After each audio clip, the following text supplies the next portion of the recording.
감사합니다. 좌우 옆에 분들 인사하시죠. 잘 오셨습니다. 예. 수요일에 보니 더 아름다우십니다. 감사합니다. 예. 전사님 환영합니다. 예. 오늘 뭐 핑계할 수가 없네요. 지난주는 폭우를 핑계 삼아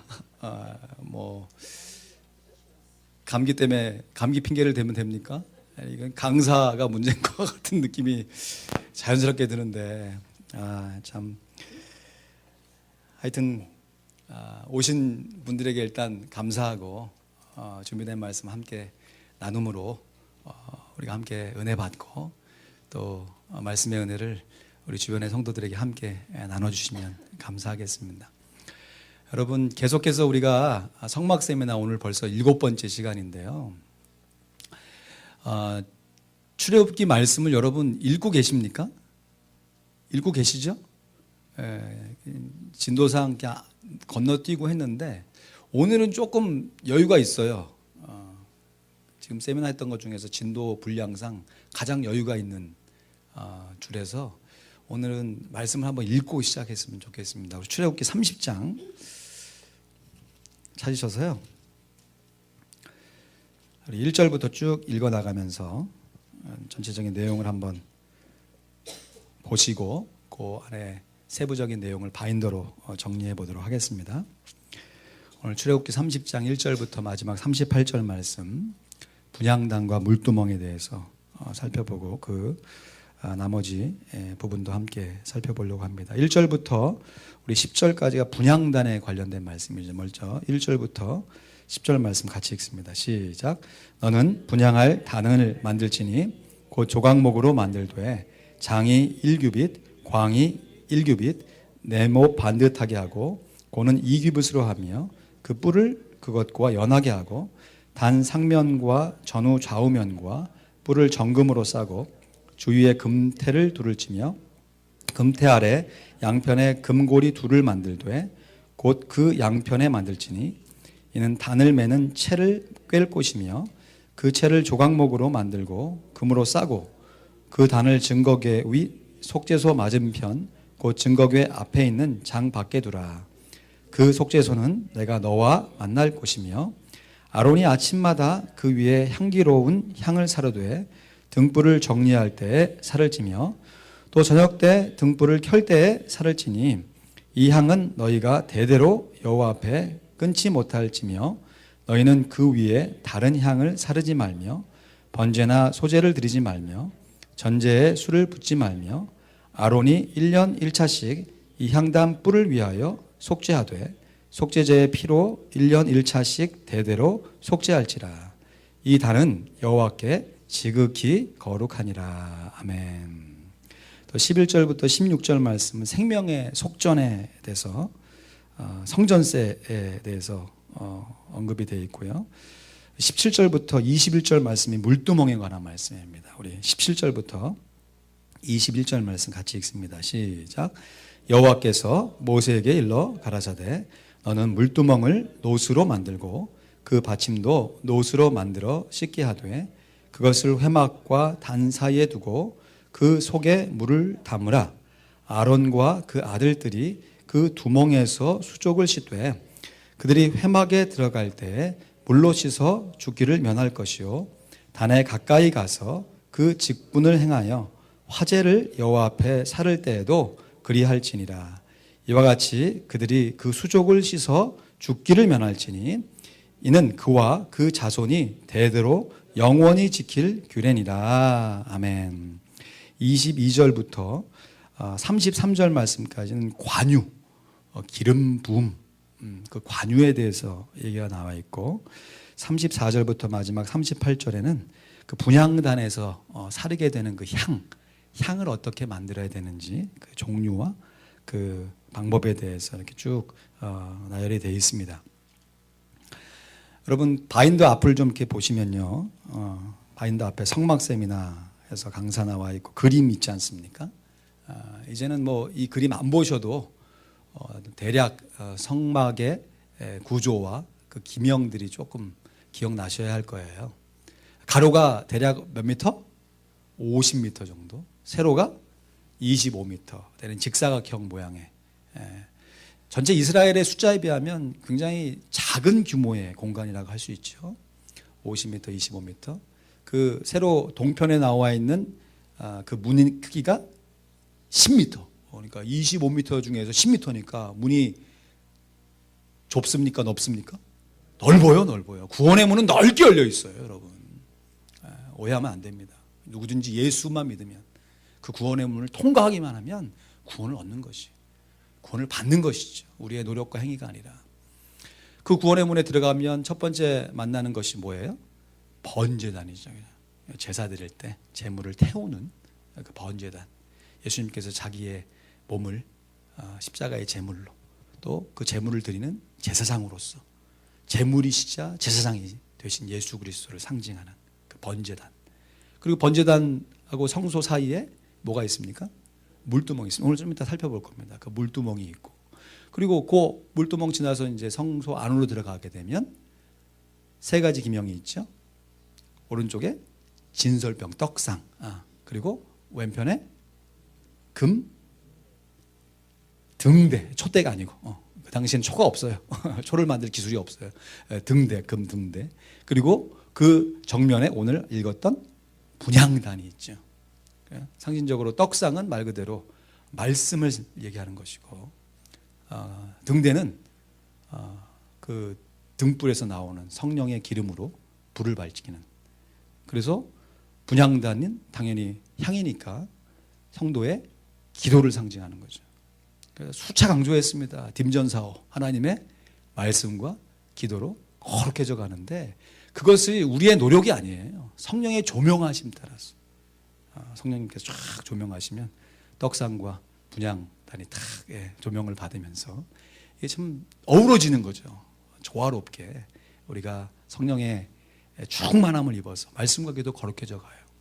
근데 이제 구약 시대만 해도 이 성소와 지성소의 구분이 있었는데, 그 휘장이 예수 그리스도로 말미암아 위에서부터 쭉 갈라졌잖아요. 그러니까 이제는 성소하면 지성소, 성소 이렇게 하나라고 생각해야 돼요, 우리는. 옛날에는 지성소 함부로 못 들어갔잖아요. 근데 이제는 담대히 나갈 수 있습니다. 보좌 앞으로. 그 보좌가 시은좌, 지성소 안에 있는 그 덮개를 얘기하는 것이죠. 그 스랍들이 양쪽으로 이렇게 날개를 하고 있는 그 시은좌, 보좌 앞으로 담대히 나갈 수 있습니다. 그 뚜껑 아래는 뭐가 있습니까? 법궤가 있죠, 법궤. 그 법궤 안에 뭐가 있어요? 십계명이 있어요, 십계명이. 그리고 히브리서 말씀 보니까 거기에 아론의 쌍난 지팡이가 있고 만나를 담은 금항아리가 있다, 이렇게 얘기하죠. 그래서 시은소에서 우리의 속죄, 우리의 죄가 다 씻었다는 것을 우리가 날마다 확인하고, 그 안에 대표적으로 있는 십계명, 계명이죠. 하나님 사랑, 이웃 사랑 아닙니까? 이것을 우리의 현적인 삶 속에서 우리가 날마다 실천해 나가는 것, 이것이 지성소, 성소 안에서 말씀과 기도로 거룩해져서 우리가 날마다 해야 할 일이라는 것이죠. 그리고 그 위에 덮개가 따로 뚜껑이 있지 않고 앙장이죠. 천장이 천막으로 되어 있는데, 첫 번째 천막이 4가지 색으로 만든, 그게 그 재질이 성소의 문과 또 그 성막 처음에 들어오는 문하고 재질이 똑같아요. 4가지. 그래서 흰색, 청색, 자색, 홍색. 예수님의 4가지 성품을 드러내는. 그리고 그 위에 어떤 게 있습니까? 염소털로 되어 있는, 그래서 방습을 하는, 습기를 제거해 줄 수 있는 그런 역할을 하는 염소털로 된 흰 철이 덮여 있고, 그 위에 숫양의 가죽으로. 근데 그게 색깔이 무슨 색깔이에요? 붉은색만 나오면 다 알잖아요, 우리는. 예수 그리스도의 보혈이구나. 보혈로 덮고, 그 보혈이 또 한 가지의 겉 가죽으로 덮여 있습니다. 무슨 가죽이죠? 해달의 가죽. 근데 이게 해달이라서 수달이라고 얘기하는 사람도 있고, 돌고래, 물개, 잘 모르겠어요, 하여튼. 근데 그 겉에의 가죽은 말 그대로 동물의 그냥 가죽이에요. 그래서 겉에서 보면 좀 초라하게 보여. 그 안에 뭐가 있겠나 싶을 정도로 예수님의 모습인 거죠. 겉모양의 풍채를 보면 흠모할 만한 것이 없어요. 근데 그 안에 예수 그리스도의 보혈과 그 거룩한 순결함과 예수 그리스도의 왕 되시고 종 되시고 인자가 되시고 하나님의 아들 되신 그 예수님의 성품을 우리가 딱 만나게 되면, 그러니까 성막에 있는 그 모든 구조와 기명 자체가 다 누구를 상징합니까? 예수 그리스도를 상징하는 거죠. 참 놀라워요. 이게 그 오랜 전에, 이 예수님 오시기 전에 거의 한 1500년 전에 벌써 이런 일들이 다 하나님께서 계시하시고 말씀하시고 그것을 실제로 제사 드리면서, 그때는 어떤 의미인지 몰랐겠지만 이스라엘 백성들이 실천하다가 예수님께서 오셔서 그 일이 온전하게 다 이루어지시고, 이제는 우리가 그렇게 실제로 동물을 잡고 뭐 제사장의 옷을 입고 그렇지 않아도 영적으로 우리가 예수 그리스도의 구원의 문을 통과해서 이제 영적인 것으로 우리가 해석해 볼 수 있는 거죠. 번제단에서 우리를 다 죽이고, 그리고 물두멍에서 우리의 자범죄를 씻고 성소로 들어가야죠. 이제 성소는 성소가 구분이 있습니까? 없어요. 절대 오해하면 안 됩니다. 그때 있었지만 지금은 없어요. 지금은 들어가면 무조건 다 같이 하는 거예요. 말씀, 기도, 성령의 충만을 받아서 거기서 끝나는 게 아니라 예수 그리스도의 속죄의 은혜를 받고 하나님 사랑하고 이웃 사랑하라고 하는 그 십계명의 말씀에 순종하는 것, 우리의 삶에서. 이것이 이제 우리 성도들에게 왕 같은 제사장, 우리들에게 주어진 직무라고 볼 수 있는 거죠. 근데 지금 출애굽기 성막 세미나지 않습니까? 출애굽기 성막 세미나예요. 출애굽기 우리가 지금 첫 번째 시간부터 쭉 살펴볼 때 이 성막이 어디서부터 시작하냐면 그 법궤부터 시작해요. 법궤가 어떻게 만들어졌는지.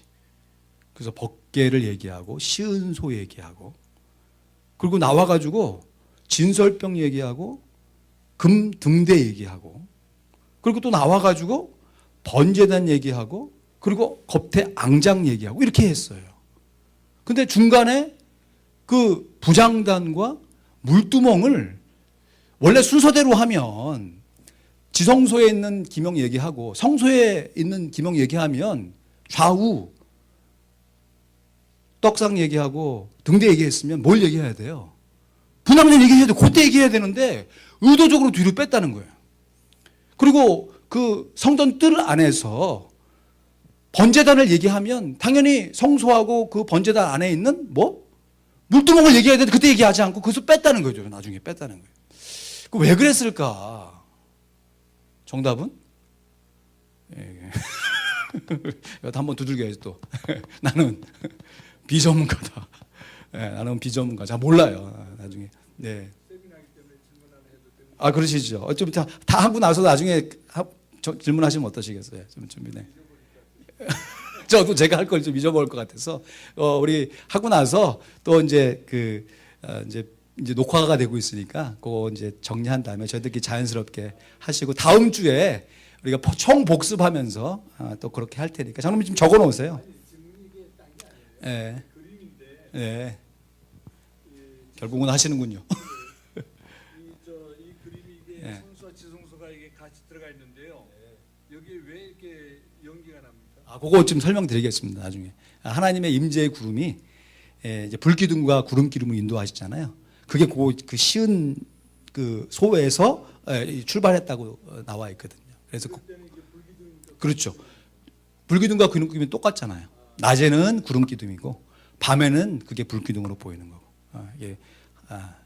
되셨습니까? 감사합니다. 질문 안 받습니다 이제.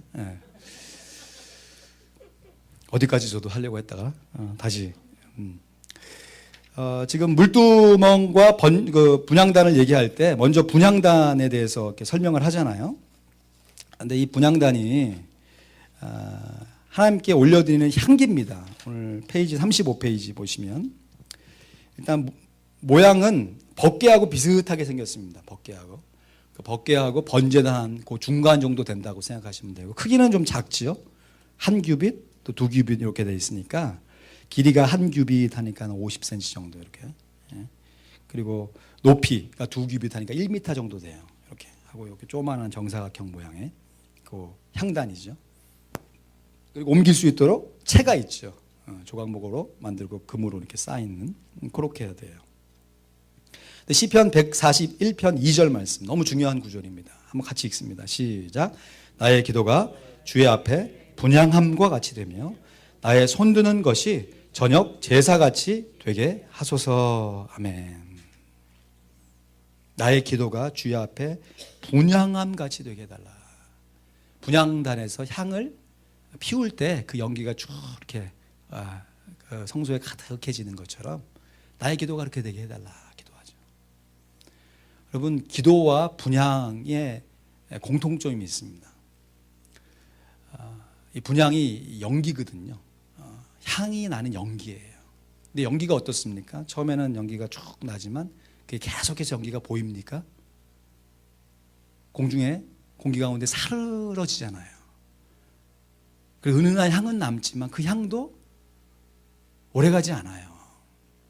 그래서 반복해서 분향해야 하는 것이죠. 한 번 분향했다고 되는 게 아니라 반복해서 매일같이 아침과 저녁으로 지금 분향하라 이렇게 나오잖아요. 그러면 그 연기가 쭉 처음에는 이제 가득해 되는 것처럼 보이는데 어느 순간 되면 사라져 공기 중에. 여러분, 우리가 기도할 때요, 여기 이제 기도 용사들이 많으시니까 기도할 때 그 뜨거움 해서 마음도 뜨겁고 뭔가 이루어질 것 같고 또 그 응답이 또 실제로 나타나고 할 때에는 진짜 기도가 살아 움직이는 것처럼 보여요. 근데 그것이 우리의 삶 가운데 기도가 마치 연기처럼 쭉 없어져가는 느낌이 받습니다. 내가 어제도 기도했고 그제도 기도했고 작년에도 기도했는데 내가 그 기도한 시간과 그 열정만 따져보면 지금 벌써 집 한 채가 뭡니까? 63빌딩은 지었을 거예요. 좀 죄송한 얘기입니다. 제가 기도한 시간을 물리적으로만 생각해 보면 하루에 1시간씩 30분씩 다 합치면 지금 제가 살아온 인생 가운데 그 시간만 모으면 무슨 일을 못 하겠어요. 무슨 일을. 근데 그렇게 기도한 것이 지금 삶의 뒤안길에서 보면 연기처럼 사라져간 것처럼 느껴진다는 것이죠. 근데 놀라운 것은 이 기도에 대한 얘기가 요한계시록에 등장하는데 그거 한 장 넘겨보시겠습니까? 요한계시록 5장에 이렇게 나와 있습니다. 아예 그 성경을 찾아갖고 읽으시죠. 바인데 요한계시록 5장 8절 있는데 여러분 성경을 다 찾으셔서 요한계시록 5장 8절 말씀 우리 같이 읽습니다. 요한계시록 5장 8절 말씀 다 찾으셨으면 아멘 하시죠? 아멘. 8절 말씀 같이 읽습니다. 시작. 책을 취하심에 네 생물과 24장로들이 어린 양 앞에 엎드려 각각 검은고와 향이 가득한 금 대접을 가졌으니 이 향은 성도의 기도들이라. 아멘. 지금 이제 기대하시라. 신약관통 세미나 3 공동서신과 요한계시록 해야겠습니다. 제자훈련 하다 보니까 이 재림이나 종말에 관해서 궁금해하시는 분들이 상당히 많으시네요. 요한계시록을 가지고 한번 정리해보는 시간이 되었으면 좋겠는데 그때는 이렇게 수요예배 시간에 안 하려고 그래요. 이렇게 하니까 열심 내시는 분들도 열심 내시는데 또 관심 없으신 분들은 또 있을 수 있으니까 세미나 형식으로 우리가 같이 성경 공부 형식으로 이렇게 모여서 이렇게 할 텐데 여하튼 요한이 환상 가운데 보니까 생명책이 탁 이렇게 있는데 네 생물과 24장로들 이 세상을 주관하고 성도들을 대표하는 장로들이 어린 양 앞에서 예수 그리스도를 상징하는 거죠. 엎드려서 각각 검은고 이건 이제 한국식 번역이죠. 이스라엘에 무슨 검은고가 있습니까? 딩가딩가 없죠. 하프를 얘기하는 거 하프를 가지고 하나님을 막 찬양하는데요. 가만 보니까 향이 가득한 금 대접을 네 생물과 장로들이 갖고 있다는 거예요. 그래서 그게 뭔가 이렇게 봤더니 그 안에 있는 향이 이 분향 향이 성도의 뭐다? 기도래 기도. 이렇게 나와 있습니다. 요한계시록 5장에. 그럼 8장으로 한번 가보실까요? 8장 3절에서 5절 말씀을 같이 읽습니다. 이렇게 잘 아시는 말씀인데 요한계시록 8장 3절에서 5절 말씀 우리 큰 소리로 같이 읽습니다. 요한계시록 8장 3절에서 5절 말씀 7번째 나팔 부는 천사가 어떻게 되는지 3절 시작. 또 다른 천사가 와서 제단 곁에 서서 금 향로를 가지고 많은 향을 받았으니 이는 모든 성도들의 기도들과 합하여 보좌 앞 금단에 드리고자 함이라. 향연이 성도의 기도와 함께 천사의 손으로부터 하나님 앞으로 올라가는지라. 천사가 향로를 가지고 단 위에 불을 담아다가 땅에 쏟음에 뇌성과 음성과 번개와 지진이 나더라. 아멘. 지금 그 금대접에 올라간 그 향이요, 천사들의 손에 의해서 하나님의 보좌 앞에 다 이렇게 옮겨져 가요.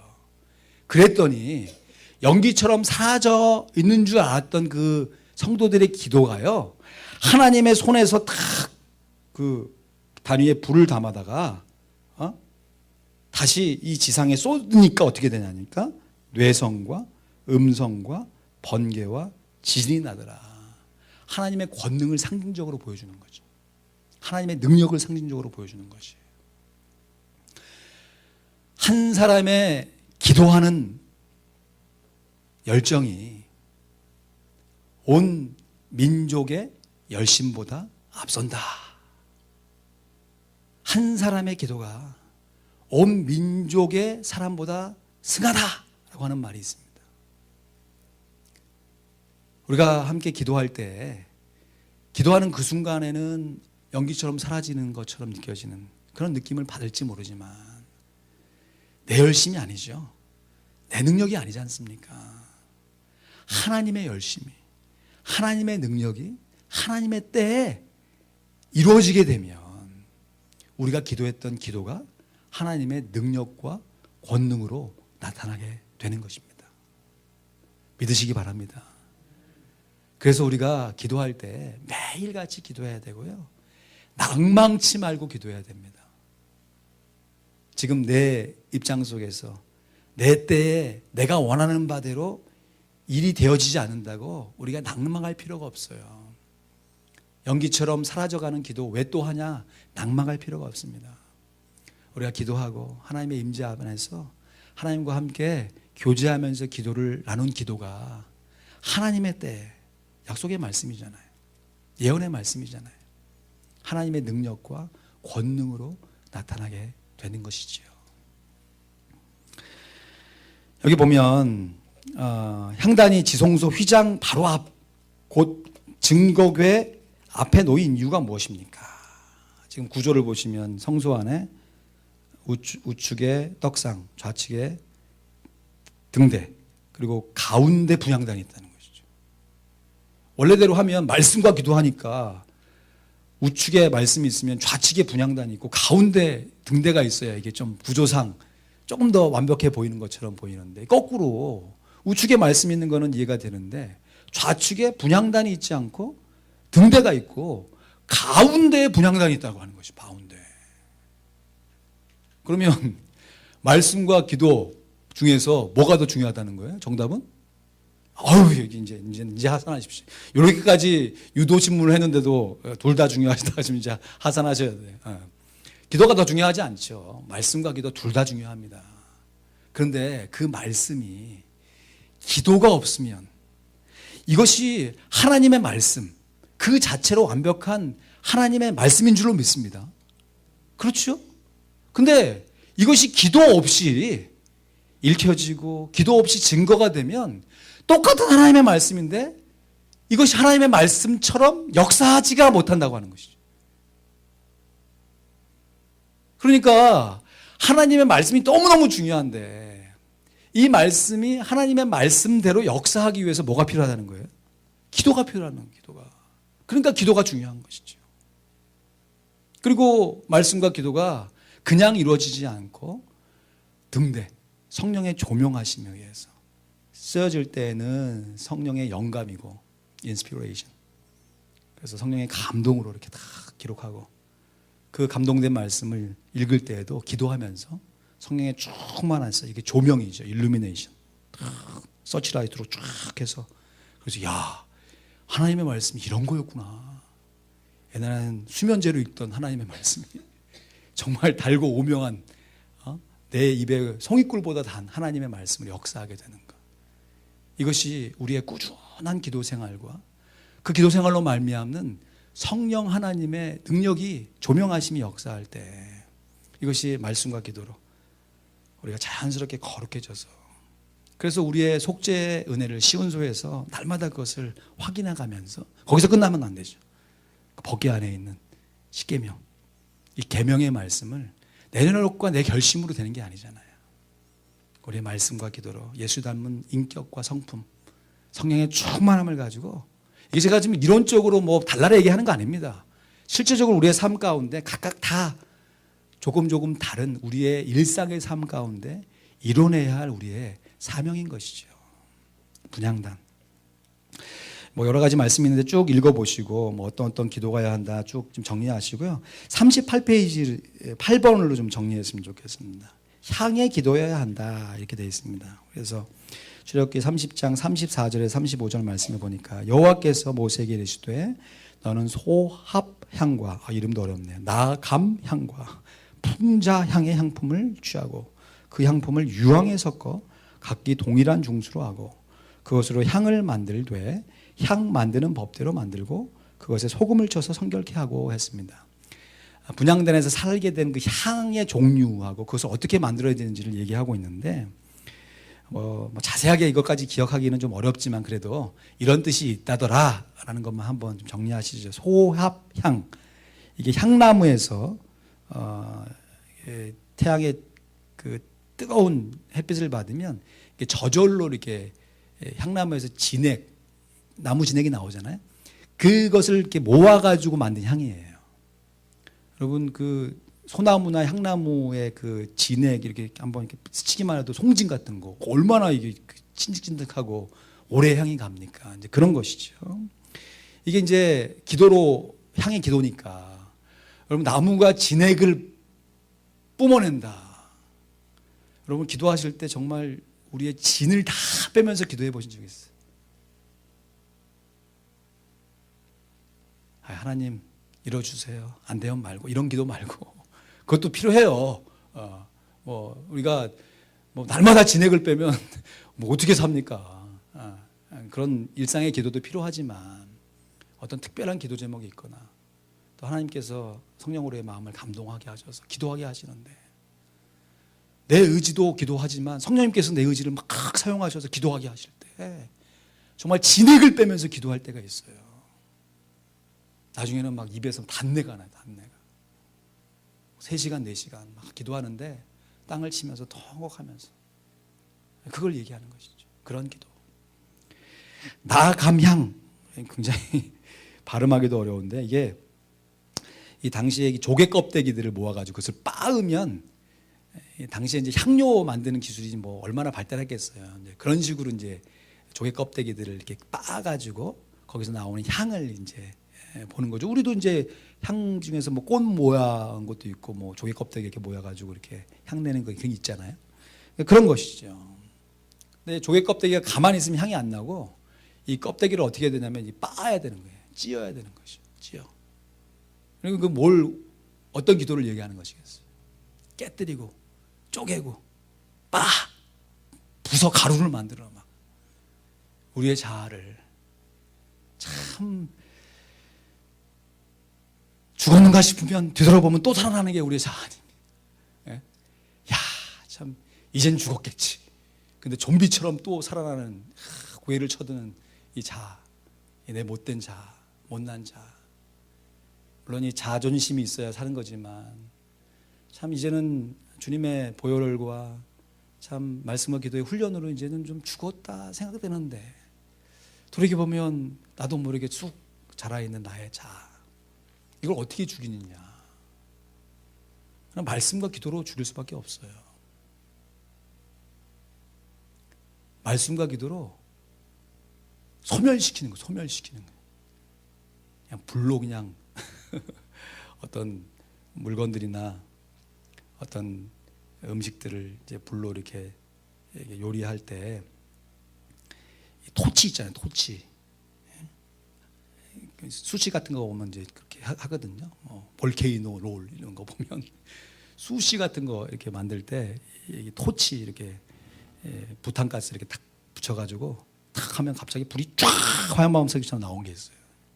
그걸로 그냥 집중적으로 쫙 짱게 쏘면 갑자기 그냥 쫙 그을려버리는 거예요. 쫙 그을려버리는. 먹기 좋게 이제 적당히 그을려야 되지만 이 자아는 그냥 집중적으로 그냥 쫙 그냥 죽이는 거죠. 바퀴벌레 그냥 탁 그냥 킬러로 그냥 쫙 죽을 때까지. 느낌이 좀 오시나요? 예. 그런 기도 얘기하는 그런 기도. 근데 이런 기도를 우리가 과연 얼만큼 드리고 있는가? 다고다고. 여기 계신 분들은 이제 그런 수준은 다 벗어나셨잖아요, 그죠? 우리 새벽의 기도에도 몇 번 말씀드렸는데 다고다고 기도로 우리가 몇 번이나 반복해서 기도할 수 있겠습니까? 매일같이 다고다고. 진짜 힘들어서 필요해서 달라고 할 수 있잖아요. 근데 그것을 3일 했다고 쳐보십시오. 4일째 또 똑같은 것 같고 다고다고 어떻게 해요, 사람이? 그것을 3년, 30년 하시겠어요? 근데 이 죽지 않은 이 자아를 죽이는 기도는 30년 해도 안 돼, 30년 해도. 더 할 필요가 있는 거예요. 집중해서. 소멸시키는 거예요. 성령을 소멸시키는 게 아니라 자아를 소멸시키는 거예요. 빡 없애버리는 거예요. 풍장이라고 하는 것은 소독제로 쓰이는 거잖아요. 소독제. 이 고무나무라고 합니다. 이 시리아 감목이 고무나무에서 나오는 향으로 이 소독제로 상처나 어떤 게 나쁜 것이 있으면 그것을 소독하는 것으로 쓰이는 향이라고 하는데 말 그대로 우리의 회개 기도이죠. 자아를 죽이는 기도와 회개의 기도가 거의 비슷하지만 조금 다르죠. 이 자아, 근본적인 죄의 근원을 죽이는 기도하고 그걸로 인한 나의 행실, 나의 범죄함 이것이 드러났을 때 그것을 회개하는 기도. 참 우리가 신앙생활을 하면 할수록 우리의 이 모순적이고 이중적인 삶 때문에 괴로워합니다. 그 지극히 정상적인 것입니다. 그게 없으면 안 되는 거예요. 근데 힘들죠. 왜냐하면 내가 예수 그리스도로 말미암아 의롭게 됐는데 나의 신분은 의인인데 딴 사람은 몰라도 내가 나를 너무나 잘 아는데 내가 어떻게 의인인가? 이 할 수 없는 죄인, 이 죄덩어리를 어떻게 할 것이냐? 이 두 가지의 이 갈등 가운데 진짜 오호라 나는 공고한 자라 이 땅을 칠 수밖에 없죠. 누구 말대로 잎새이는 바람에도 나는 괴로워할 수밖에 없어요. 정말로. 그리고 하나님의 은혜가 더 많이 느껴지고 체험하면 할수록 우리의 죄성과 자아가 더 밝게 드러나기 때문에 예전에는 막 그냥 어떻게 숨기고 막 이렇게 없는 것처럼 아닌 것처럼 했던 것이 이제는 하나님의 임재와 그 속죄소 앞에서 이제 뭐 발가벗으니까 하나님이 쭉 성령으로 스캔하시니까 뭐 이렇게 도망갈 데가 없는 거예요. 이제. 그러니까 자기의 모습이 더 분명하게 보이니까 이제는 뭐 변명할 여지가 없는 거죠. 마치 이렇게 뿌연 먼지가 가득한데 깜깜한 데는 그냥 뭐 있나 보다 뭐 그냥 조금 목이 좀 칼칼하네 하다가 갑자기 그 조금만 빛에서 햇빛이 쫙 비치면 그 먼지가 그냥 쫙 있는 그런 거. 하나님의 은혜가 쫙 성령의 조명으로 비추면 하나님의 은혜로 감사도 한데 나의 본 모습이 쫙 드러나니까 이게 얼마나 힘들어요. 그때 너무너무 감사한 것은 우리가 회개의 기도를 드릴 수 있다고 하는 것이죠. 그때 그냥 좌절하고 끝나는 것이 아니라 요한 1서 1장 9절 말씀 한번 암송해 볼까요? 사제의 확신 요한 1서 1장 9절 시작. 예? 만일 우리가 우리의 죄를 자백하면 저는 미쁘시고 의로우사 너희 죄를 사하시며. 우리가 자백하면 우리의 죄를 고백하면 여러분 오해하시면 안 됩니다. 우리가 예수 그리스도로 말미암아 우리 번제단에서 이미 우리의 삶을 다 드렸어요. 그럼에도 불구하고 우리의 자아로 인한 어쩔 수 없는 죄성으로 인해서 죄를 짓고 넘어질 수밖에 없는 존재예요. 그럼에도 우리는 의인이죠. 하나님 보시기에. 그래서 구원의 확신도 가질 수 있고. 그러면서 또 한편으로는 우리는 어쩔 수 없는 죄인이에요. 이 죄의 문제를 어떻게 처리하는가? 분향단에서 기도하고요. 이후에 물두멍에서 이제 좀 이 분향단과 물두멍을 좀 뒤로 뺀 이유가 우리가 비전문가지만 조금 느낌이 오잖아요, 그죠? 분향단에서 우리가 진실되게 기도하고 우리의 죄를 회개하는 기도를 하고 그 분향단 가기 전에 물두멍에서 우리의 수족을 씻는 거죠. 그 밑에 거 한번 정리하고 물두멍으로 넘어가죠. 유황, 악취를 제거하기 위해서 시체에 바르는 향이다.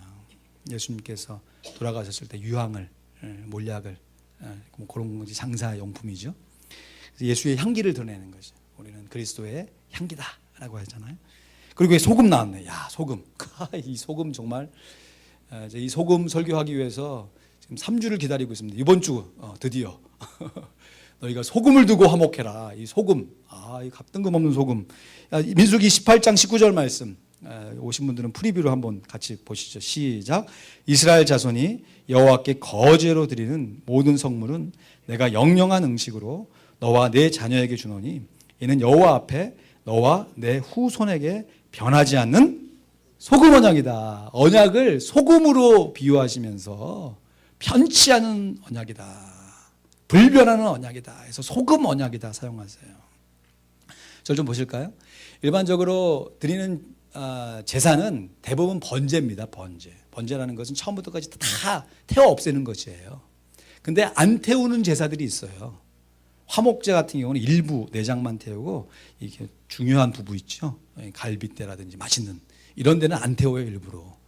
왜냐하면 그것을 드린 사람에게 다시 줘서 그 사람이 그걸 가지고 제사장도 먹지만 드린 사람이 자기 이웃들하고 함께 화목하게 나눠 먹으라는 거예요. 근데 아예 안 태우는 제사가 있어요. 아예 하나도 안 태우는 제사가 있어요. 그 제사가 거제입니다. 이 거제가 거하게 드리는 제사가 아니라 들거자예요. 들거자. 재물을 그냥 한번 탁 들어가지고 번쩍 딱 들어오고 내려놓는 거예요. 뭐 하려고? 먹으려고. 안 태우고 그거는 딱 한번 딱 들어놓고 하나님 이 번제처럼 다 드리셨죠? 하면서 받으셨죠? 하고 다시 내려놔. 그러면 그거 가지고 뭐 하냐면 사람들이 함께 나눠 먹어요. 내장도 안 태운다니까요. 다 먹는 거예요. 근데 그 먹을 때 자기하고 평소에 친한 사람들하고 먹고 싶겠죠. 맘 맞는 사람들하고. 그렇죠? 함께 먹는 거 뭐 불편한 관계 있는 사람하고 먹을 필요가 뭐 있겠어요. 뭐 저만 그런가요? 사람들이 대부분 그렇잖아요. 함께 먹는 거 좀 편하게 우리가 함께 좀 즐겁게 먹자. 뭐 이런 거잖아요. 가족끼리 뭐 오손도손. 근데 그렇게 거제로 올려진 제사를 나하고 맘 맞는 사람만 먹는 게 아니에요. 평소에 불편한 관계 있는 사람들을 일부러 찾아가는 거예요. 그게 하나의 빌미가 되는 거죠. 빌미가. 내가 거제로 드렸다.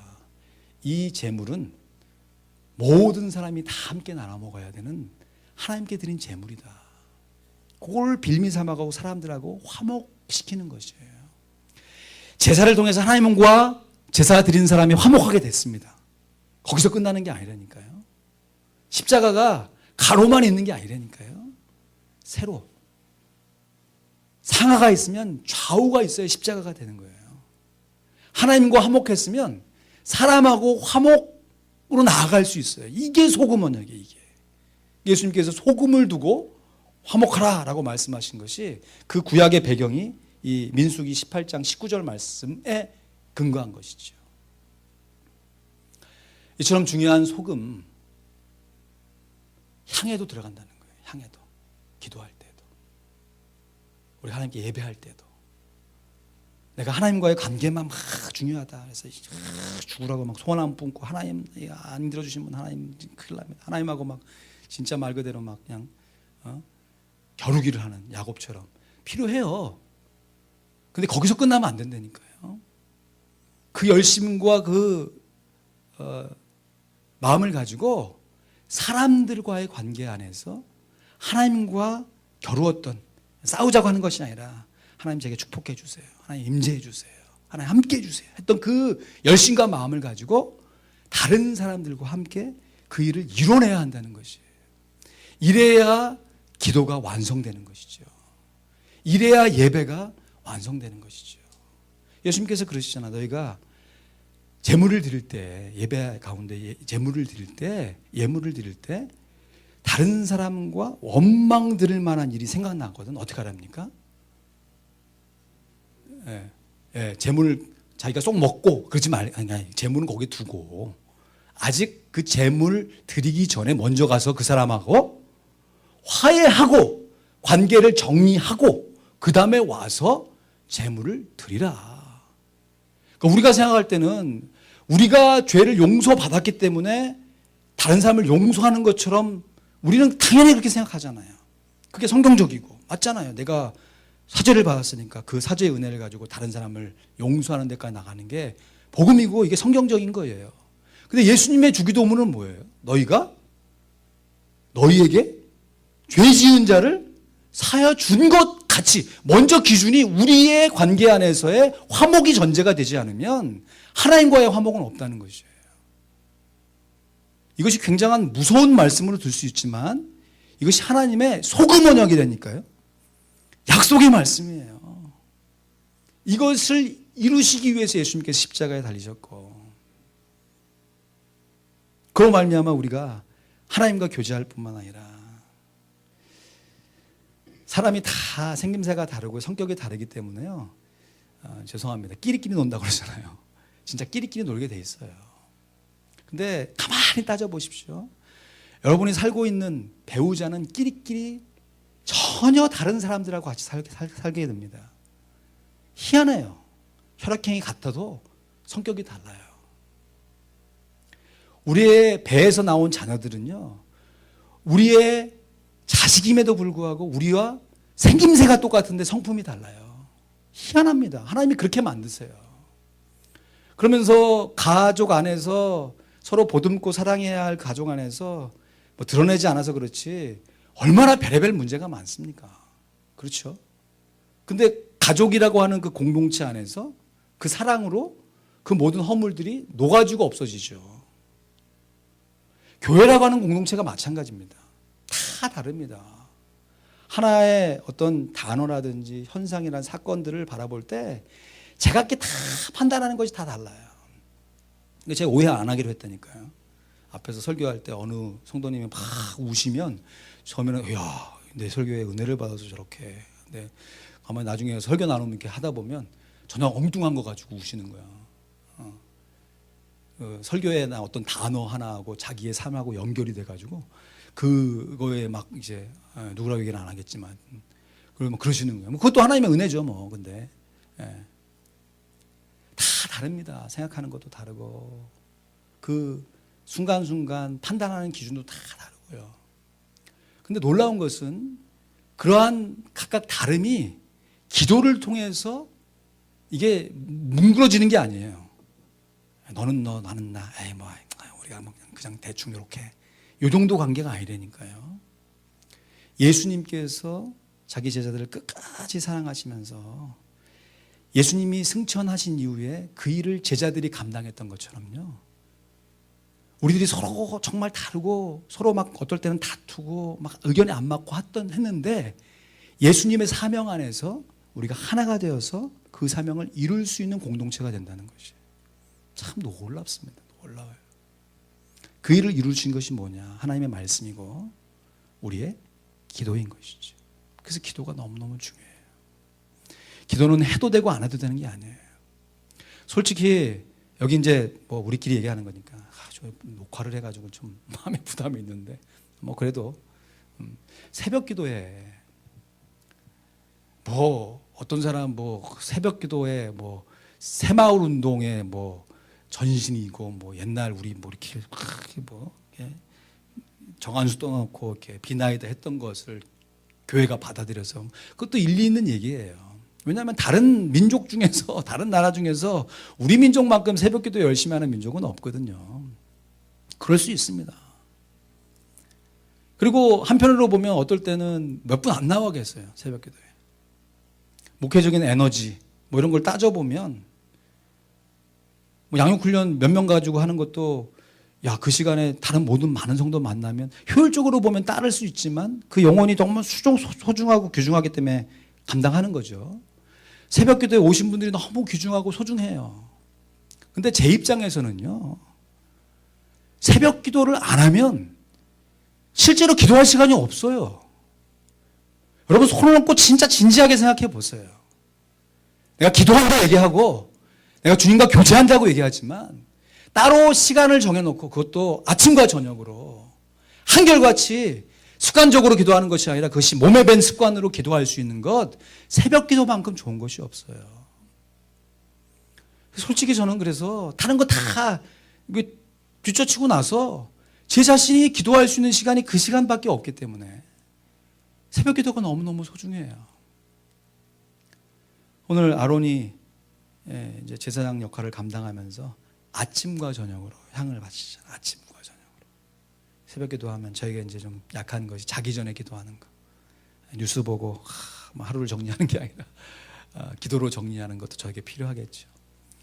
여기 주무시기 전에 기도하시는 게 생활에 되신 분은 아침에 일어나서 아침과 저녁으로 기도하라고 했으니까 중간에 한 번 더 기도하면 좋지만 그렇게 매일같이 기도하는 우리의 기도의 삶의 모습이 연기처럼 없어지는 것처럼 보이지만 그것이 하나님의 때에 우리의 자아를 죽이고 하나님의 사명을 실제적으로 나타나게 하는 하나님의 능력과 권능이 된다는 것을 우리가 마음 가운데 깊이 있게 새기시기를 간절히 부탁드립니다. 아멘. 근데 이제 물두멍 이제 정리하죠. 물두멍은 이 분향단의 이 회개의 기도, 자기 자아를 죽이는 기도하고 연결되는 것이죠. 여러분 이미 번제단에서 우리의 죄는 십자가에서 다 사해졌습니다. 구원의 문에 들어오는 순간 우리는 구원받았어요. 제자훈련에서 하는 건데 한번 따라하실까요? 이게 좀 굉장히 좀 이렇게 손을 한번 떨어보세요. 이렇게, 이게 글렀다. 왜 안 따라해? 글렀다. 이렇게 글렀다. 글렀다. 틀렸다. 뭐가 틀렸습니까? 지옥 가기는 틀렸다. 허탈하게 하셔. 나는 지옥 가긴 글렀다. 이제 끝났다. 우리는 이제는 뭐를 해도 구원받은 백성이에요. 거기다가 예수 그리스도의 십자가의 보혈로 십자가에 주의 손에 나의 발을 포개어서 못 박았어요. 정과 욕심을 좀 삐껴가갖고 이렇게 제대로 못 박아갖고 좀 다시 살아나는 우리의 모습도 있지만 박았어요. 이미 끝났어요. 그럼에도 불구하고 우리가 성소에 들어갈 땐 물두멍에서 수족을 씻어야 돼요. 너무 중요한 것입니다. 근데 이 물두멍이 다른 기명들은 뭐 몇 규빗이요, 몇 규빗이요, 뭐 이렇게 대충 모양과 크기가 이렇게 대략 글로 설명이 돼 있잖아요. 근데 물두멍 집에 가서 다시 한번 읽어보십시오. 모양과 크기에 대한 언급이 전혀 없어요. 물두멍은 희한합니다. 그래서 학자들마다 왜 이런 묘사가 없을까 해서 뭐 이것이 예수님의 하나님 사랑하는 사랑과 사제의 은혜를 상징적으로 보여주는 뭐 너무 많이 가는 것 같고 하여튼 의도적으로 없어요. 우린 비정문학에 잘 모릅니다. 근데 그 물두멍이 하는 기능은 분명합니다. 제사장들이 일반 백성들은 못 씻어요. 거기서 성소에 들어가기 전에 항상 자기 손과 발을 씻는 거예요. 근데 이 물두멍이 이 히브리어로 키오즈라고 그래요. 키오즈. 뭐 안 기억하셔도 됩니다. 이 뜻이 뭐냐면 둥근 솥 이런 뜻입니다. 그러니까 물두멍이 어떤 모양인지 모르지만 물두멍의 단어가 키오즈 둥근 솥이니까 둥그렇구나 정도는 아는 것이죠. 근데 얼마나 큰지 모르겠어요. 근데 뭐 번제단보다 크진 않겠죠. 그죠? 성소보다 크진 않겠죠. 그러니까 번제단과 성소산에 있는 알맞은 정도의 둥근 뭐가 있을 것이다. 이렇게 정도 상상하는 거죠. 근데 이게 노수로 만들었어요. 노수로. 노 대야처럼 이렇게 좀 쳐서 만들었는데 이 노시 어디서 나왔냐면 이 회막문에서 수동 두는 여인들이 쓴 거울이었대요. 우리는 거울 이렇게 탁 하면 이렇게 잘 보이잖아요. 그죠? 근데 고대의 거울은 청동 거울이에요. 청동 거울. 거울을 이렇게 갈고 맨질맨질해서 딱 보면 얼굴이 이렇게 찌그러 보이는 거죠. 그래서 너희가 지금은 거울을 보는 것처럼 희미하지만 나중에는 얼굴과 얼굴을 보는 것처럼 확실할 것이다. 고린도전서 13절 말씀하시잖아요. 예수님 당시의 거울도 그렇게 형편없는데 이 출애굽 당시의 거울은 뭐 얼마나 대단하겠어요. 근데 그것도 여인들이 하나 있으면 그게 이제 자랑품이지 뭐. 폐물이에요, 폐물 그게. 여인들이 자기 단장하는 그 유일한 거예요. 그거 보고 막 찌그러진 얼굴 보고 그래도 막 그렇게 막 그리고 막 이거 그거 근데 그거를 낼름 다 모아가지고 이게 녹여가지고 쳐가지고 만든 게 분향당이 저기 그 물두멍이라고 하는 것이. 우리가 볼 때는 그냥 둥그렇게 소처럼 보이지만 그 안에 수많은 여인들의 헌신이 들어가 있는 거죠. 그죠? 그리고 그 밑판이 받침대가 있다라고 그 묘사는 되어 있습니다. 그러니까 그 받침대가 한번 상식적으로 생각해 보세요. 둥그런 솥을 받치려면 어떤 모양이겠어요, 여러분? 어떤 모양이 제대로 이렇게 둥그런 것을 잘 받칠까요? 이렇게 직사각형으로 이렇게 솥이 이렇게 동그라니까 정사각형으로 이렇게 크로스되어 있는 이런 나무 통합 만들어 놓고 그 위에 받쳐 놓으면 톡 받쳐질 거 아니겠습니까? 그죠? 여기 나와 있는 그 정도의 모양. 그래서 이렇게 상상을 하는 거예요. 어떤 사람은 또 이거를 받침대를 예수 그리스도의 십자가다 이렇게 얘기하고 그 위에 십자가에 받쳐진 헌신과 그 열정을 통해서 우리의 자범죄가 씻어진다 이렇게 또 은유적으로 해석하시는 분들인데 뭐 좋습니다. 예. 은혜 되잖아요. 예. 물두멍이 40페이지 번제단과 성소 사이에 놓인 이유가 무엇입니까? 그 예수님께서 최후의 만찬 석상에서 하셨던 그 일, 섬김의 본, 요한복음 13장 5절에서 11절 말씀 우리 함께 읽고 정리하죠. 같이 읽습니다. 시작. 이에 대야에 물을 담아 제자들의 발을 씻기시고 그 두르신 수건으로 씻기기를 시작하여 시몬 베드로에게 이르시니 가로되 주여 주께서 내 발을 씻기시나이까? 예수께서 대답하여 가라사대 나의 하는 것을 내가 이제는 알지 못하나 이후에는 알리라. 베드로가 가로되 내 발을 절대로 씻기지 못하시리이다.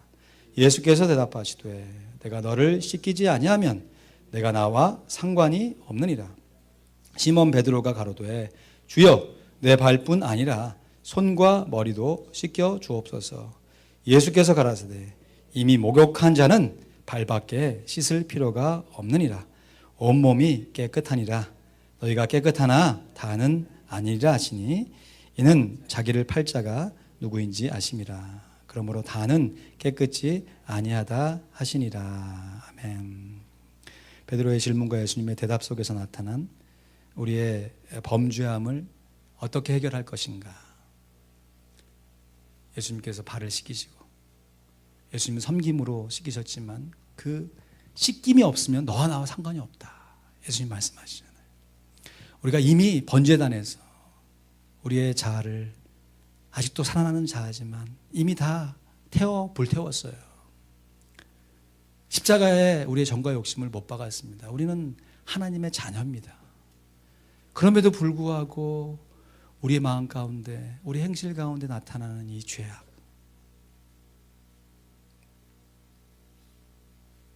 그래서 여러분 우리가 예수님의 재림을 사모해야 돼요.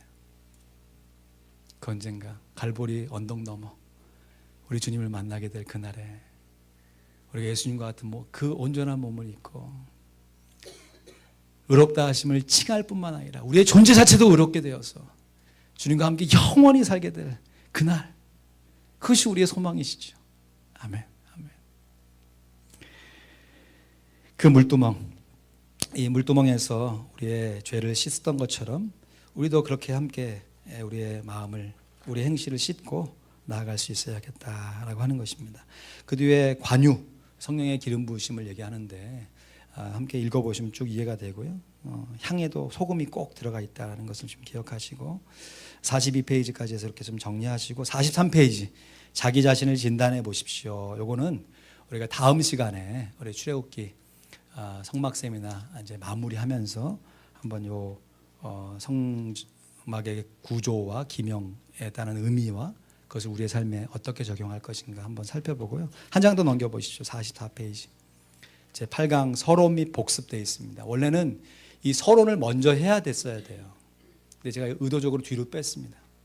먼저 잘 알지 못하지만 이미 알고 있지만 그래도 먼저 성전의 모양과 기명들의 구조와 그 모양들을 한번 살펴보고 그리고 한번 그 내용들을 우리 마음 가운데 정리한 다음에 우리가 왜 성막을 공부해야 되는지 우리가 함께 정리해 보면서 성막 안에 나타나신 예수 그리스도, 하나님의 임재, 우리의 기도와 말씀, 성령의 조명하심, 우리의 삶의 거룩한 모습으로 하나님의 임재 안에 들어가서 속죄함과 하나님의 사명 가운데 우리의 삶을 살아갈 수 있도록 그것을 한번 쭉 정리해 보면서요 다음 시간을 서론과 복습으로 지내려고 합니다.